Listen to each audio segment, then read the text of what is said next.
Final year आवाज आ रही है अब?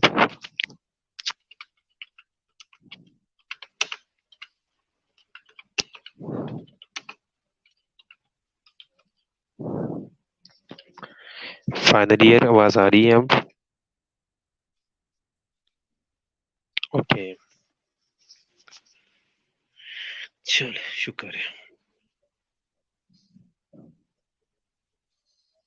ओके, तो हम कार्डियोपल्मोनरी रिससिटेशन या कोड मैनेजमेंट पढ़ रहे थे। ठीक है, कोड मैनेजमेंट में हमने कोड के बारे में पढ़ा था कि कोड्स हम क्यों यूज करते हैं, कौन कौन से कॉमन कोड्स है जो कि हम यूज कर रहे हैं। ठीक है, इसके अलावा अगर कोड यूज करने के फायदे क्या क्या है, ठीक है, अहमियत क्या है।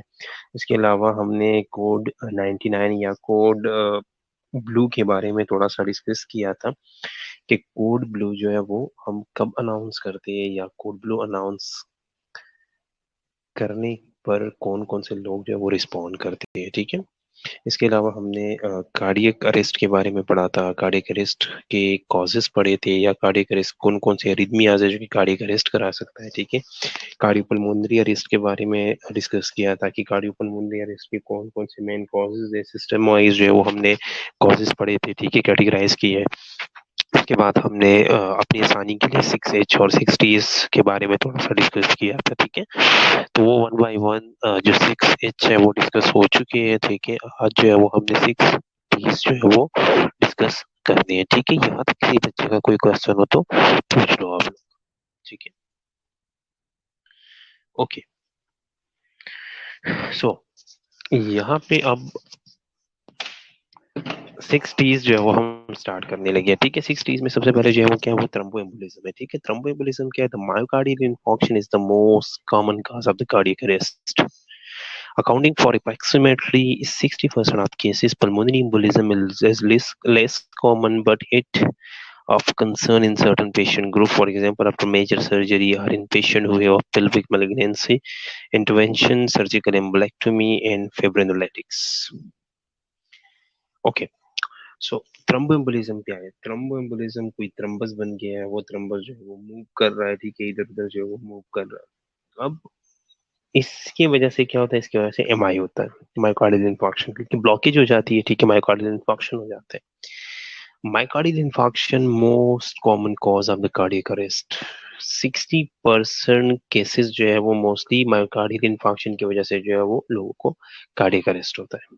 ठीक है, पल्मोनरी एम्बोलिज्म को अगर हम देखें तो वो लेस कॉमन है। ठीक है, लेकिन अगर आपके पास पेशेंट्स ऐसे हैं जो कि मेजर सर्जरीज के बाद आते हैं या पेल्विक मैलिग्नेंसीज के बाद आती है, ठीक है, तो उन लोगों में ज्यादा चांसेस होते हैं पल्मोनरी एम्बोलिज्म के या उसके वजह से जो है वो कार्डियक अरेस्ट के। अब अगर किसी को थ्रोम्बस है या किसी का जो है वो थ्रोम्बो एम्बोलिज्म है, ठीक है, या एम्बोलस है किसी का, तो उसको हमने निकालना कैसे या खत्म कैसे करना है, उसके लिए जो इंटरवीन क्या करना है। इंटरवेंशन में हम उसे सर्जिकल एम्बोलेक्टोमी कर सकते हैं। ठीक है, सर्जिकली जो है वो हम उस एम्बुलस को या उस थ्रम्बस को जो है वो बाहर निकालने की कोशिश करते हैं। और नेक्स्ट हम दूसरा जो हमारे पास रास्ता है वो क्या है, वो फिब्रिनोलेटिक्स है। ठीक है, हम फिब्रिनोलेटिक्स दे के उस क्लॉट को, उस थ्रम्बस को, उस एम्बुलस को जो है वो खत्म करने की कोशिश करते हैं। ठीक है, okay, so the next one is tension pneumothorax. Tension pneumothorax is the sudden collapse of the lungs, usually under pressure, which results in a severe change in intrathoracic pressure and cessation of the heart is a pump. Tension pneumothorax क्या है? Tension pneumothorax जो है ये क्या है, ये lungs का sudden collapse है। क्यों, किस चीज की वजह से? सडन प्रेशर की वजह से। होता क्या है इसमें कि एक प्रेशर जनरेट हो जाता है, उस प्रेशर की वजह से हमारे लंग्स जो है वो सडनली कोलैप्स हो जाते हैं, और उसकी वजह से इंट्राथोरेसिक प्रेशर जो है वो चेंज हो जाता है। इंट्राथोरेसिक प्रेशर के चेंजेस की वजह से, प्रेशर की वजह से हमारा हार्ट जो है वो पंप करना बंद कर देता है। ठीक है, मोस्ट कॉमन कॉजेज इसकी क्या है कि ट्रॉमा के दौरान हो सकता है, किसी कोई जो है वो मोटर व्हीकल एक्सीडेंट हो गया, कोई बंदा जो है वो गिर गया, ठीक है, चेस्ट के ऊपर जो है उसका दबाव पड़ गया, चेस्ट के ऊपर जो है वो मैकेनिकल प्रेशर पड़ गया, ठीक है, उसकी वजह से जो है वो टेंशन न्यूमोथोरैक्स हो सकता है। इसके अलावा जो है वो अक्यूट लंग इंजरी है, ठीक है, लंग्स के अंदर इंजरी बहुत ज्यादा हुई है, ठीक है, तो उसकी वजह से टेंशन न्यूमोथोरैक्स हो सकता है। इसके अलावा जो है वो mechanical ventilation of the newborn babies को आप मैकेनिकल वेंटिलेटर के ऊपर डालते हो, ठीक है, तो वो एक्सीड प्रेशर की वजह से जो है उन्हें टेंशन न्यूमोथोरैक्स जो है वो हो सकता है, और उसकी वजह से जो है वो कार्डियोपल्मोनरी अरेस्ट में जा सकता है, ठीक है। The next one is tamponade. Tamponade क्या है? This is where there is an acute effusion of a fluid in the pericardial space, and as it enlarged, the heart is splintered and finally cannot beat. The fluid is usually blood, but can be malignant or infected fluid. The most common cause for a sudden cardiac tamponade is trauma. The immediate treatment is to relieve the pericardial compression by aspirating the blood. Cardiac surgery. देखो, टेम्पोनेड असल में क्या है? टेम्पोनेड जब भी pericardial space के अंदर, जब भी हार्ट और पेरिकार्डियम के दरमियान फ्लूइड अकमुलेट हो जाए, उसकी वजह से क्या हो जाता है? उसकी वजह से हार्ट के ऊपर प्रेशर पड़ता है, हार्ट जो है वो स्टिल हो जाता है, ठीक है। एक्सीड प्रेशर की वजह से हार्ट बीट नहीं कर पाता। अभी फ्लूइड ब्लड हो सकता है, ये फ्लूइड कोई मैलिग्नेंसी या मैलिग्नेंट फ्लूइड हो सकता है, ये फ्लूइड कोई इन्फेक्टेड फ्लूइड कुछ और हो सकता है, ठीक है। लेकिन जो मोस्ट कॉमन काज है वो ये हो सकता है कि किसी को जो है वो अचानक ट्रॉमा हो गया, और ट्रॉमा की वजह से इंटरनल ब्लीडिंग हो गई। वो इंटरनल ब्लीडिंग जो है वो पेरिकार्डियम के अंदर कम्युलेट होना शुरू हो जाती है, ठीक है। अब इसका जो इमीडिएट ट्रीटमेंट है वो आप क्या कर सकते हो? आप पेरिकार्डियल कंप्रेशंस को खत्म करने के लिए या टेम्पोनेट को खत्म करने के लिए उस ब्लड को आपने स्प्रेड करना है उस ब्लड को बाहर निकालना है, ठीक है। कार्डियक सर्जरीज जो है वो आपको करनी पड़ती है, ठीक है। Okay, the next one is toxicity. वो ड्रग टॉक्सिसिटी भी हो सकती है, वो मेटाबॉलिक टॉक्सिसिटी भी हो सकती है। In this case the heart or its control mechanisms has been directly affected by a noxious stimulant. This toxin may be external or endogenous to the body. Example of external toxins are drugs used with therapeutic intent or recreationally. Internal toxins might be lactic acid, diabetic ketoacidosis, or thyrotoxicosis. The treatment is to administer an antidote where possible or to reverse the cause.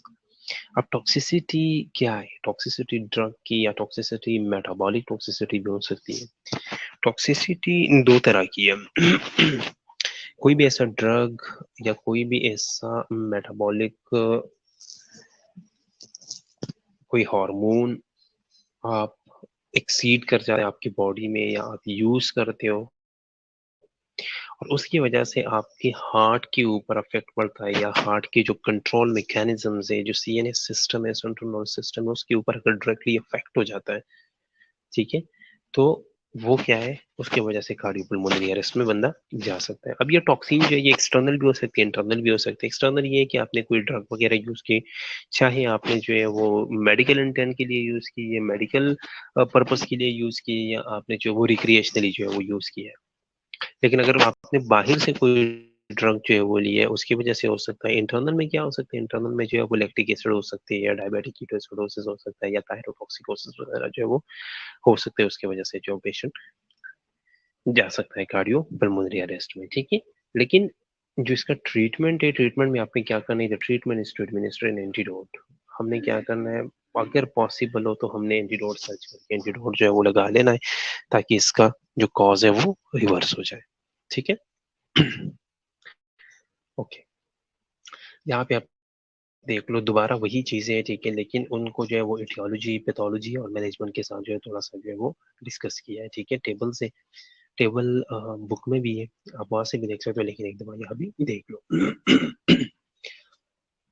Hypoxia है। Hypoxia क्या है? Oxygen का level जो है वो कम हो गया है, ठीक है। सीओपीडी की वजह से हो सकता है, इस्तेमा की वजह से हो सकता है, ठीक है। पैथोलॉजी क्या है? Abnormal recoiling capacity of alveoli. Alveoli की जो नॉर्मल कैपेसिटी है वो खराब हो गई है, ब्रोंकोस्पाज्म हो गया है एलर्जन की रिस्पॉन्स में, ठीक है। तो आप जो है वो सप्लीमेंटल ऑक्सीजन थेरेपी दे सकते हो, या जो है वो आप बाईपाइप या मैकेनिकल वेंटिलेशन दे सकते हो, ठीक है।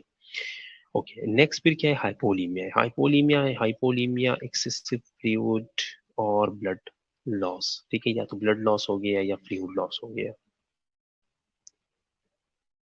ठीक है। T4 नहीं हुए, ठीक है। टॉक्सिसिटी, टेम्पोनेट, कार्डियक टेम्पोनेट, ठीक है। उसके बाद टेंशन न्यूमोथोरैक्स, उसके बाद थ्रोम्बोएम्बोलिज्म, थ्रम्बस दोनों का हो गया इसमें, ठीक है। थ्रम्बस इसका दोनों का हो गया इसमें। ये एक दफा आप लोग यहाँ से देख लें, आप लोग को अंदाजा लग जाएगा।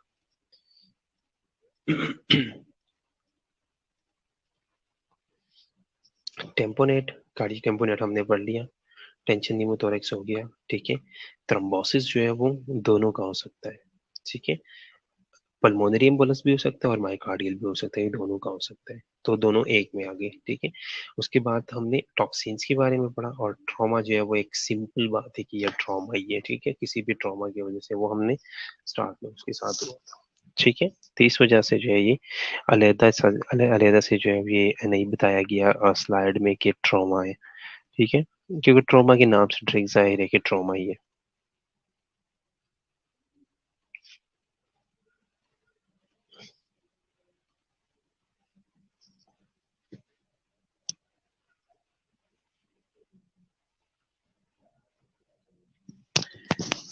अब हाइपोलीमिया में क्या है कि फ्लूइड या ब्लड लॉस हो गया, ठीक है, एक्सट्रीम स्वेटिंग की वजह से, डायरिया की वजह से, वॉमिटिंग की वजह से, या कोई ट्रॉमा हो गया, ठीक है। पैथोलॉजी क्या है, वेदर चेंजेस, इन्फेक्शन, इन कीमोथेरेपी इंड्यूस कॉम्प्लिकेशन, या कोई एक्सीडेंट हो गया। उसके लिए आपने क्या करना है, लार्ज बोर आईवी पास करके तो फ्लूइड एडमिनिस्टर कर देना है, या ब्लड प्रोडक्ट जो है वो एडमिनिस्टर कर देना है, ठीक है। उसके बाद जो है वो हाइपोथर्मिया है। हाइपोथर्मिया जो है वो टेम्परेचर जो है वो 30 से अगर नीचे आ गया तो इस इटियोलॉजी क्या हो सकती है कि या तो पेशेंट जो है वो बहुत देर के लिए एनेस्थीसिया में, ठीक है, कार्डियक या कोई न्यूरल सर्जरी हो रही है। पैथोलॉजी क्या है कि low temperature lead to decrease the cardiac output, temperature कम हो जाए तो कार्डियक आउटपुट डिक्रीज हो जाता है, ठीक है। अब जो poor outcome of CPR and defibrillator, ठीक है। और उसके वजह से जो है वो फिर सीपीआर अगर आप कर रहे हो, आप डिफिब्रिलेटर यूज कर रहे हो, तो उसका आउटकम जो है वो थोड़ा सा पुअर आता है, ठीक है। लेकिन मैनेजमेंट आपने कैसे करनी है, मैनेजमेंट ये है कि पैसिव एक्सटर्नल रिवार्मिंग, वार्म ब्लैंकेट्स वगैरह दे सकते हो, ठीक है। इंटरनल रिवार्मिंग कर सकते हो, warm sodium chloride infusion therapy वगैरह दे सकते हो। आप लोगों ने शायद देखा होगा वार्म फ्लूइड थेरेपी, किसी ने देखा है जिसने ओटीज में ड्यूटी की है ना, ऑपरेशन थिएटर्स में। ऑपरेशन थिएटर्स में क्या है, एक वार्मर यूज होता है। उस वार्मर के साथ क्या करते हैं, उस वार्मर के साथ जो है वो फ्लूइड अटैच कर देते हैं, ठीक है।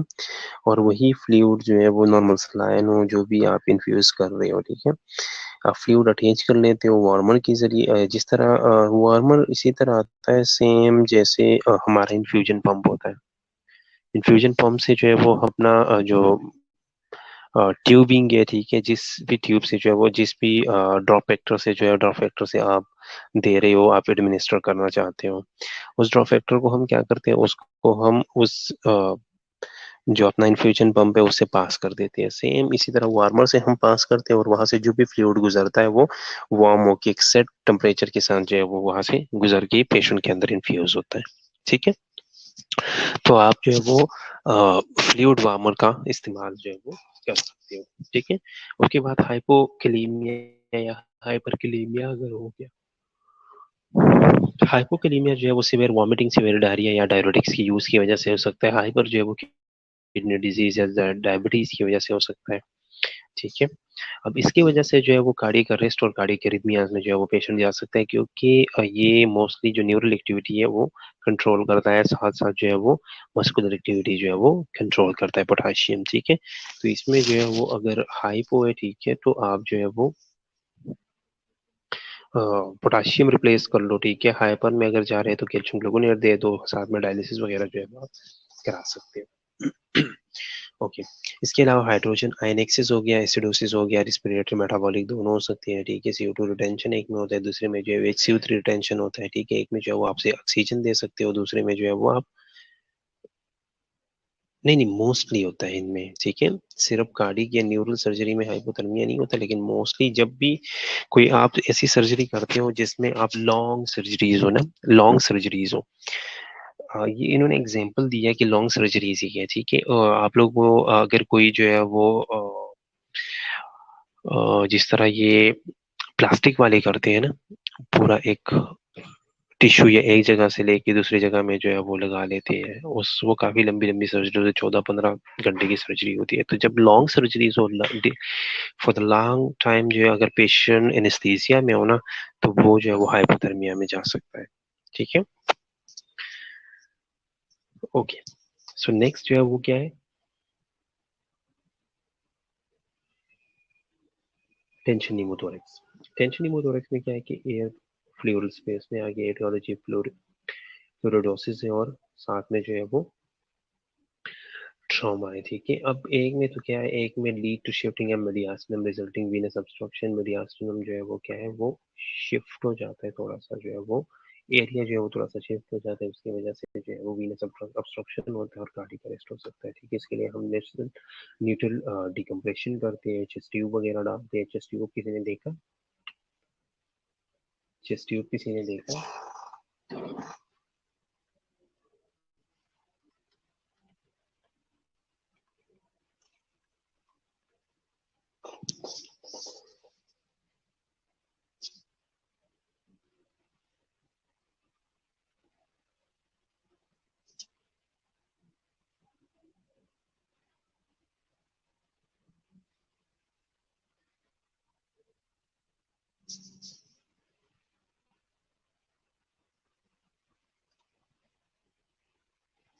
उसमें हम चिप्स, अच्छा फ्लोरोडेसिस क्या है? फ्लोरोडेसिस असल में जो है ना एक प्रोसीजर है। एंडोट्रेकियल, नहीं नहीं नहीं, चेस्ट ट्यूब की बात कर रहा हूँ मैं, एंडोट्रेकियल की बात नहीं कर रहा हूँ। एंडोट्रेकियल तो आप जो है वो एंडोट्रेकियल नहीं है, ये तो एक ही है, ट्रेकियोस्टोमी भी नहीं है। चेस्ट ट्यूब हम डायरेक्टली चेस्ट के अंदर लगा लेते हैं। ठीक है, चेस्ट कैविटी के अंदर लगा लेते हैं कि अगर वहां पे कोई फ्लूइड हो, ठीक है, या वहां पे जिस तरह हम ड्रेन लगाते हैं, या असल में ड्रेन है। फ्लूरोडेसिस क्या है? फ्लूरोडेसिस असल में ना एक प्रोसीजर है जिसमें हम क्या करते हैं, लंग्स को एक मेडिसिन की वजह से, या मेडिसिन हम देते हैं उसमें किससे देते हैं ताकि लंग्स जो है वो सराउंडिंग टिश्यूज के साथ जो है वो रहे, मतलब उसका जो असल में ना लंग्स और चेस्ट वॉल दोनों को हम एडहेयर रखने के लिए जो ये प्रोसीजर करते हैं। लंग्स और चेस्ट वॉल दोनों को एडहेयर रखने के लिए जो है, साथ साथ रखने के लिए हम ये प्रोसीजर करते हैं ताकि इनके दरमियान जो है वो कोई स्पेस ना बने और फ्लूइड और एयर जो है वो यहाँ पे कम्युलेट ना हो। ठीक है, नहीं ट्रेकियोस्टोमी नहीं है। चेस्ट ट्यूब जो है वो क्या है, चेस्ट ट्यूब हम जिस तरह ड्रेन हम लगाते हैं ना किसी भी सर्जरी के बाद,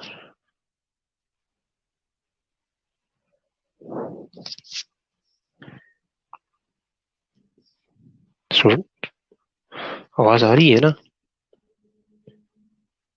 ड्रेन जिस तरह हम लगाते हैं ना किसी भी प्रोसीजर के बाद, जिसकी वजह से हम क्या करते हैं, जिसकी वजह से हम जो अंदर फ्लूइड अक्यूमुलेट होता है वो ड्रेन आउट करते हैं, वो बाहर निकाल लेते हैं। सेम इसी तरह हम चेस्ट ट्यूब डालते हैं चेस्ट के अंदर, ठीक है, किसी भी प्रोसीजर के बाद, और उसके जरिए हम फ्लूइड जो है वो ड्रेन आउट करते हैं। ठीक है, ओके। नेक्स्ट जो है वो कार्डियक टेम्पोनेट था। कार्डियक टेम्पोनेट क्या है, फ्लूइड और ब्लड जो है वो पेरिकार्डियम के अंदर आ गया किसी ट्रॉमा की वजह से। ठीक है, हमने क्या करना, उसे बाहर निकालने की पेरिकार्डियोसिंथेसिस कर दिया। पेरिकार्डियोसिंथेसिस का क्या मतलब है कि आपने कार्डियक के अंदर से जो है सिंथेसिस करने फ्लूइड को जो है वो बाहर निकालना है। ठीक है, टॉक्सिन आ गया। ठीक है, टॉक्सिन के लिए हमने अभी पढ़ लिया कि हमने एंटीडोट वगैरह जो है वो देनी है। ठीक है, थ्रोम्बोसिस या पल्मोनरी पल्मोनरी थ्रोम्बोसिस है या कोरोनरी है, ठीक है, उसके लिए हम क्या करते हैं, एम्बोलेक्टमी करते हैं, फिब्रिनोलेटिक थेरेपी देते हैं। ठीक है, यहाँ तक हमारे 6 Ds और 6H जो है वो कंप्लीट हो जाती है। यहाँ तक किसी बच्चे का कोई क्वेश्चन हो तो पूछो।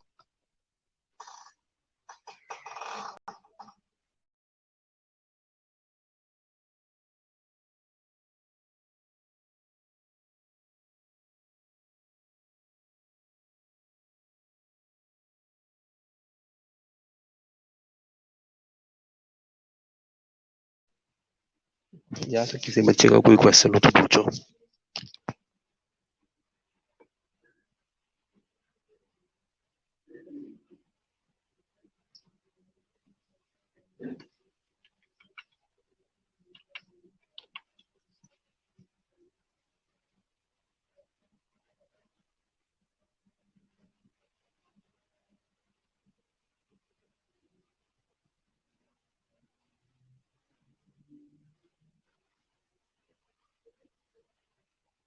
ओके,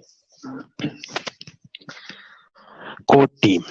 अब कोड हम अनाउंस करते हैं, कोड के लिए कोड मैनेजमेंट के लोग आते हैं, ठीक है, और वो कोड मैनेज करते हैं। लेकिन इस कोड मैनेजमेंट टीम के अंदर कौन किस किस को आपने इन्वॉल्व करना है, कौन कौन होना चाहिए इसके अंदर। तो एक लीडर होता है उसमें, यूजुअली एमडी या एमडी स्किल इन एसीएलएस बीसीएलएस बीएलएस। एक बंदा होता है, एक लीडर होता है, ठीक है, जो मोस्टली एमडी होता है, मेडिकल डायरेक्टर, जो कि एसीएलएस में स्किल्ड होगा। नर्सेस, यूजुअली आईसीयू और ईआर। इसमें जो नर्सेज इन्वॉल्व है इस टीम में, वो कौन कौन है, वो आईसीयू और ईआर से आपने इन्वॉल्व करना है लोगों को। एक प्राइमरी नर्स होती है जो कि पेशेंट को जानती है। जो पेशेंट की नर्स है वो क्या है, एक तो वो बेड साइड पे रहेगी। Second nurse give medication and get equipment from case card. दूसरे नर्स ने क्या करना है, मेडिकेशंस देनी है, ठीक है, और इक्विपमेंट्स देनी है क्रैश कार्ड से। एक और नर्स जो है वो क्या करेगी, वो रिकॉर्ड करेगी इवेंट्स को, और जो नर्सिंग सुपरवाइजर है वो ट्रैफिक कंट्रोल करेगी, ठीक है। तो एक लीडर हो गया एमडी जो कि सीएलएस में स्किल्ड है, ठीक है, उसने डायरेक्शन देना है सबको। चार नर्सेस ने कार्य करना है, एक प्राइमरी नर्स है, एक सेकेंडरी नर्स है, एक साथ एक अनदर नर्स आएगी, ठीक है, और साथ में नर्सिंग सुपरवाइजर। उसके बाद एक एनेस्थेसियोलॉजिस्ट या एनेस्थेटिक्स जो बंदा है वो इंट्यूबेशन के लिए, क्योंकि ट्यूब उसने डालनी है। एक रिस्पिरेटरी थेरापिस्ट होगा जो कि एयरवे को मैनेज करेगा, ठीक है, और कभी कभार इंट्यूबेट भी कर लेता है। इसके अलावा एक फार्मासिस्ट आएगा, ठीक है, जो कि मेडिकेशन, कुछ सेटिंग्स में मेडिकेशन जो है वो फार्मासिस्ट ही प्रिपेयर करता है, क्योंकि डॉक्टर्स और नर्सिस को जो है वो इजाजत नहीं होती कि वो मेडिकेशन जो है वो प्रिपेयर करे, या क्योंकि उन्हें पता नहीं होता ज्यादातर कि किस मेडिसिन का किस मेडिसिन के साथ जो है वो इंटरेक्शन हो सकता है, रिएक्शन हो सकता है, ठीक है। तो ये फार्मासिस्ट का काम होता है। एक चैपलिन जो है वो, कुछ लोग एक चैपलिन को भी जो है वो ऐड करते हैं। चैपलिन कौन है, चैपलिन एक रिलीजियस स्कॉलर है, ठीक है। कोई भी रिलीजियस स्कॉलर अगर क्रिश्चियन है तो मतलब जिस तरह क्राइस्ट हो गया, फादर हो गया, ठीक है, जिस तरह अगर मुस्लिम है तो इमाम हो गया, इसी तरह। तो एक रिलीजियस स्कॉलर भी होता है। साथ में इसी जो टेक्नीशियन जिसने बार बार जो है वो इसी चीज जो है वो रन करनी होती है, ठीक है, और अदर पर्सनल टू रन एरंड्स, ठीक है, और कुछ और लोग भी साथ जो है वो आप हेल्प के लिए जो है वो एड कर सकते हो साथ, ठीक है।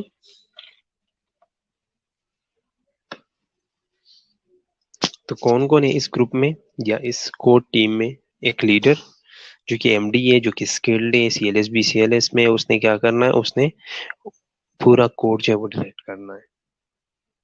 एक प्राइमरी नर्स जो कि पेशेंट को जानती है, एक सेकेंडरी नर्स जो कि जिसने मेडिकेशन और इक्विपमेंट देनी है, एक अनदर नर्स जो कि इवेंट्स रिकॉर्ड करनी है, उसने नर्सिंग सुपरवाइजर ने ट्रैफिक कंट्रोल करना है, एनेस्थीसिया वाले ने इंट्यूबेशन करनी है, रिस्पिरेटरी थेरेपिस्ट ने एयरवे मैनेज करना है, वेंट वगैरह मैनेज करना है, फार्मासिस्ट ने जो है वो मेडिकेशन प्रिपेयर करनी है, चैपलिन ने जो है वो रिलीजियस सपोर्ट देना है, ईसीजी टेक्नीशियन ने ईसीजी रन करनी है, और आप बाकी कुछ और लोगों को भी आप साथ मिला सकते हैं ताकि आपको आपके काम में जो है वो आपका हाथ बिठा सके, ठीक है। तो ये कोड के अंदर ये लोग होते हैं, ठीक है। अब ये देखे कोड के अंदर रिस्पॉन्सिबिलिटीज ये आपकी बुक से लिया गया है, ठीक है। The specific member of the code team will very depending on the facility, ठीक है। हॉस्पिटल टू हॉस्पिटल ये लोग वेरी करते हैं कम ज्यादा हो सकती है, ठीक है। Code director, physician, nurse practitioner, ACLS qualified personnel. Code director कौन होगा, फिजिशियन हो सकता है, नर्स प्रैक्टिशनर हो सकता है, या एसीएलएस क्वालिफाइड पर्सनल हो सकता है, जिसने डायग्नोस करना है और ट्रीटमेंट जो है वो डायरेक्ट करना है। प्राइमरी नर्स कोड डायरेक्टर को इन्फॉर्मेशन देगी और अटेंडिंग फिजिशियन के साथ इन कॉन्टेक्ट रहेगी, क्योंकि वो पेशेंट को जानती है। सेकेंडरी नर्स ने जो है वो इमरजेंसी क्रैश कार्ड को कोऑर्डिनेट करना है, मेडिकेशन देनी है, ठीक है, इक्विपमेंट पास करनी है, और डिफिब्रिलेट करना है। मेडिकेशन नर्स एक होगी, ठीक है, जिस ये मैंने आपको कहा कि फैसिलिटी टू फैसिलिटी जो है ये वेरी करता है, ठीक है। ठीक है, एक एडमिनिस्टर जो कि मेडिकेशन देगी, ठीक है। चार्ज नर्स है, ठीक है, जिसने कार्डियोपल्मोनरी रिससिटेशन जो है वो कोऑर्डिनेट करना है, सुपरवाइजर ने कंट्रोल करना है क्राउड को, ठीक है, और एक्सप्लेनेशन देनी है फैमिली को। एनेस्थीसिया वाले ने इंट्यूबेट करना है, एयरवे मैनेज करना है, रिस्पिरेटरी थेरेपिस्ट ने इंट्यूबेशन में हेल्प आउट करना है, मैकेनिकल वेंटिलेटर सेट करना है, मैनुअल वेंटिलेशन में असिस्ट करेगी, ठीक है। एबीजीज वगैरह जो है वो ड्रॉ करना उनका काम है, और एक रिकॉर्डर होगा बंदा जो कि इवेंट्स वगैरह रिकॉर्ड करेगा। ये आपकी बुक से टेबल लिया गया है, बॉक्स 11.4, जिसमें ये कोड टीम के अंदर ये मेंबर्स है और इन मेंबर्स के रोल्स और रिस्पॉन्सिबिलिटीज कौन कौन सी है वो मेंशन, ठीक है।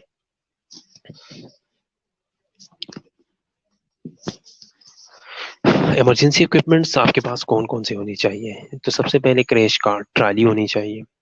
उसके बाद क्रैश कार्ट ट्राली के साथ आपके पास एक बैक बोर्ड होना चाहिए।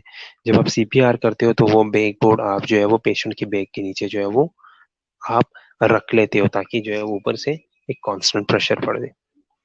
इसके अलावा जो है वो मॉनिटर या डिफिब्रिलेटर या पेसमेकर होना चाहिए आपके पास। पेसमेकर्स में आपके पास ऑटोमेटेड होने चाहिए या ट्रांसक्यूटेनियस पैचेस होने चाहिए। ठीक है। इसके अलावा बैग वेल मास डिवाइस, जिसे हम एम्बो बैग कहते हैं, एम्बो बैग होना चाहिए। एयरवे सप्लाईज होनी चाहिए। ठीक है, आपके पास ट्यूबिंग वगैरह सारी चीजें जो है वो होनी चाहिए। 9:30 तक। ओके। ठीक है, एयरवे सप्लाईज होनी चाहिए आपके पास। इसके अलावा आपके पास मेडिकेशन है, आईवी सप्लाईज है, इंची ट्यूब वगैरह की कभी कभार जरूरत पड़ती है। ठीक है, बीबी कफ वगैरह आपके पास होना चाहिए।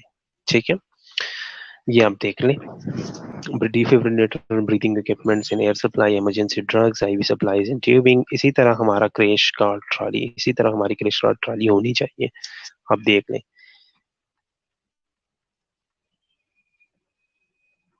इधर देख लें, ये क्या पड़ा हुआ है? डिफिब्रिलेटर पड़ा हुआ है। यहाँ पे इसके साथ बिल्ट इन एक स्टैंड लगा होता है। ठीक है, बिल्ट इन स्टैंड लगा होता है जिसपे आप फ्लूइड वगैरह अटैच कर सकते हो। इधर जो है वो ऑक्सीजन अटैच है। ठीक है, इधर बाकी आपकी क्रैश कार्ट ट्रॉली है। ठीक है, यहाँ पे इसके साथ जो है वो सक्शन भी पड़ा हुआ है। ठीक है, क्योंकि जरूरत आपको पड़ सकती है।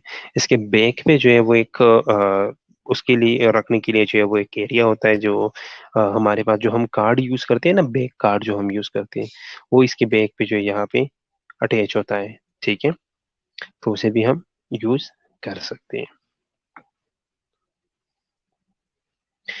Emergency equipment must be maintained in a good working order and assessed regularly to ensure effective management of emergency situation.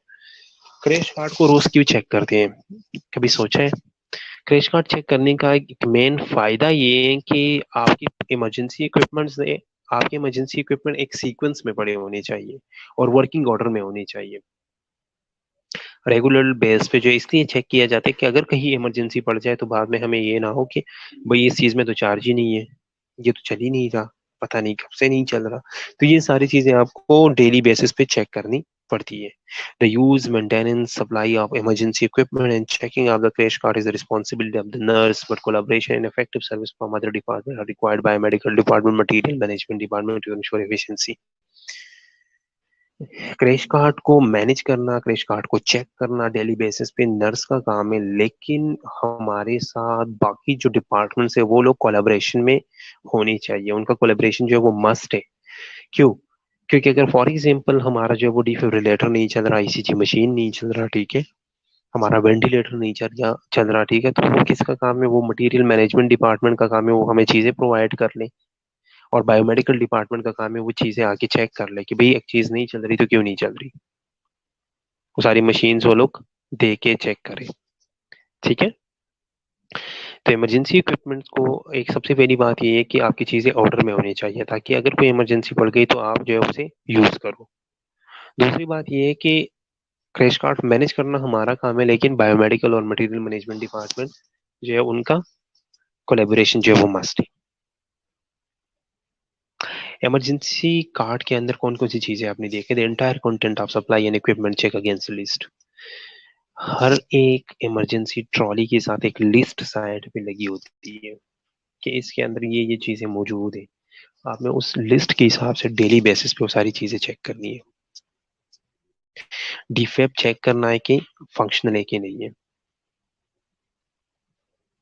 Oxygen supply देखनी है, उसका प्रेशर ठीक है, फंक्शनिंग है कि नहीं है।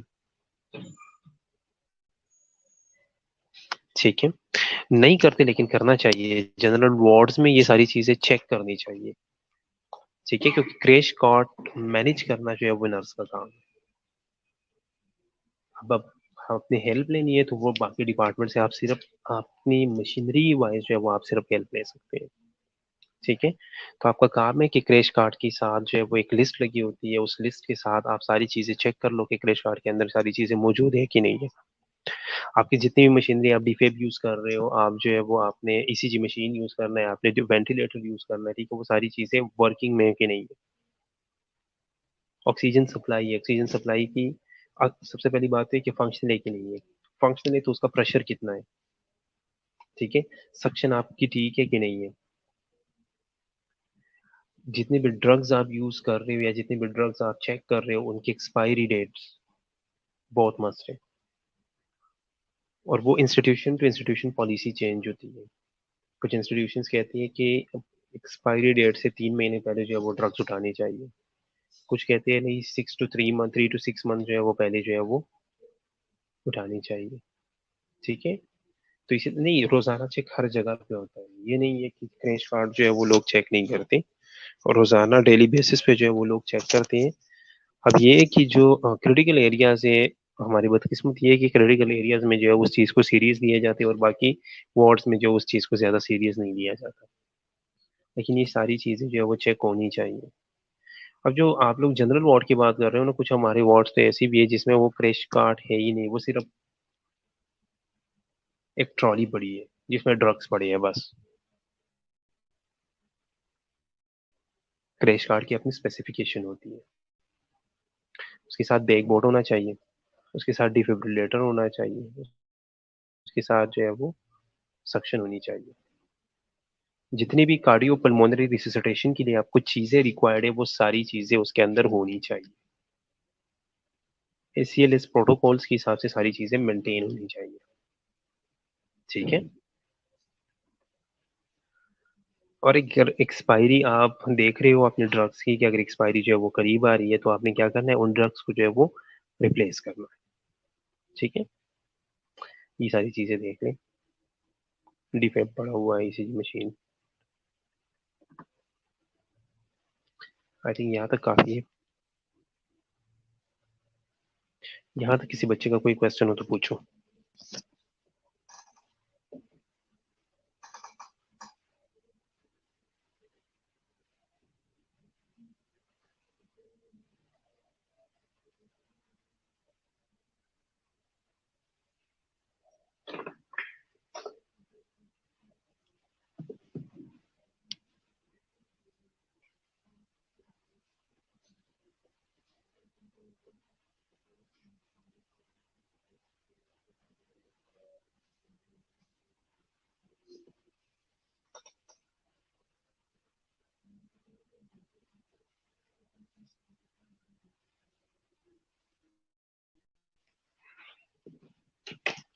अटेंडेंस मार्क कर लो, अगर किसी का कोई क्वेश्चन है तो वो ड्रॉप कर लो, मैं तब तक आप लोग की अटेंडेंस मार्क कर लेता हूँ, ठीक है।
चैप्टर है बुक में, ठीक है, लेकिन कुछ चीजें इसमें हमने ऐड की है। कार्डियक अरेस्ट का इसमें ऐड हुआ है, कार्डियोपल्मोनरी अरेस्ट का असल में उसमें ना थोड़ा कम लिखा हुआ है। यहाँ पे चीजें जो है वो थोड़ी सी एक्सटेंसिवली है, ठीक है। तो मैं ये नहीं कहूंगा कि आप लोग बुक ना पढ़े, बुक जरूर पढ़े, ठीक है। आप लोग बुक के साथ साथ ये भी पढ़ लें, ठीक है।